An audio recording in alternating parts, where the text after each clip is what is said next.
جئنا إلى الدنيا كي ندعو إلى الله لننشر الخير. توبہ ما قبل کے سارے گناہوں کو مٹا دیتی ہے۔ رسول کریم صلی اللہ علیہ وآلہ وسلم نے ارشاد فرمایا التائب من الذنب کمن لا ذنب لہ، گناہ سے توبہ کرنے والا ایسا ہوتا ہے جس طرح اس نے گناہ کیا ہوا ہی نہیں، بلکہ فرمایا ہم ان کے گناہوں کو بدل کے نیکیوں میں تبدیل کر دیتے۔ تو جب گناہ بدل کے نیکیوں میں تبدیل ہوئے تو جتنا بڑا گناہ گار تھا اتنا بڑا نیکوکار ہو گیا، کیونکہ سارے کے سارے گناہ تبدیل ہو کے نیکیوں میں آ گئے۔ حضور علیہ السلام نے ارشاد فرمایا کل قیامت کے دن ایک شخص اللہ کی بارگاہ میں حاضر ہوگا اور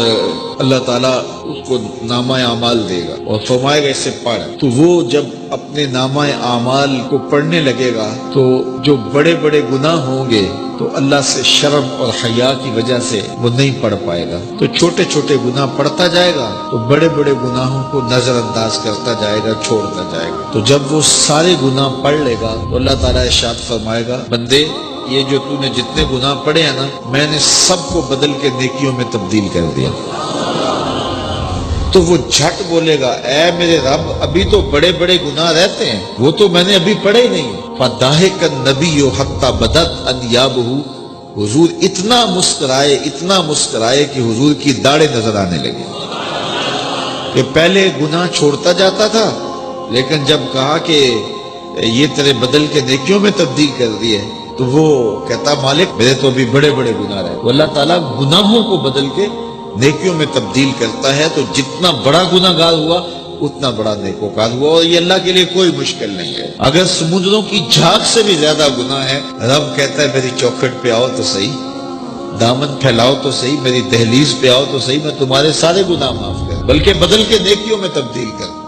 توبہ کی شرائط 3 ہیں۔ پہلی شرط یہ ہے کہ جو گناہ کیا ہے اس پر ندامت، دوسرا یہ ہے کہ اس کو ترک کرنے کا پختہ عزم مصمم، اور تیسری چیز یہ ہے کہ آئندہ اس کو کبھی بھی نہیں کروں گا۔ اگر یہ 3 شرطوں کے ساتھ کوئی اللہ کے حضور حاضر ہو جاتا ہے تو وہ سچی توبہ ہے۔ لیکن محض کسی مجلس کے اندر توبہ توبہ پکار اٹھے، جس طرح وہ گاڑی والا ایکسیڈنٹ دیکھتا ہے تو رکتا ہے، 5 لاشیں گری ہوئی ہیں تو وہ ٹیپ بھی بند کر دیتا ہے، سارے بس والے توبہ توبہ پکارنے لگ جاتے ہیں، 1.5 کلومیٹر کے بعد پھر دوبارہ وہ بٹن دبا دیتا ہے اور پھر وہی گانے اور وہی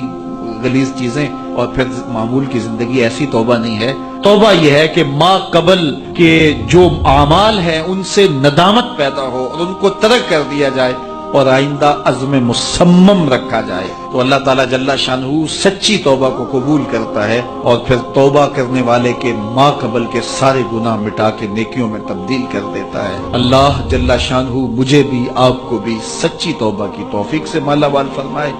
اور زندگی کی ایک ایک ساتھ اپنے دین کے لیے گزارنے کی توفیق دے۔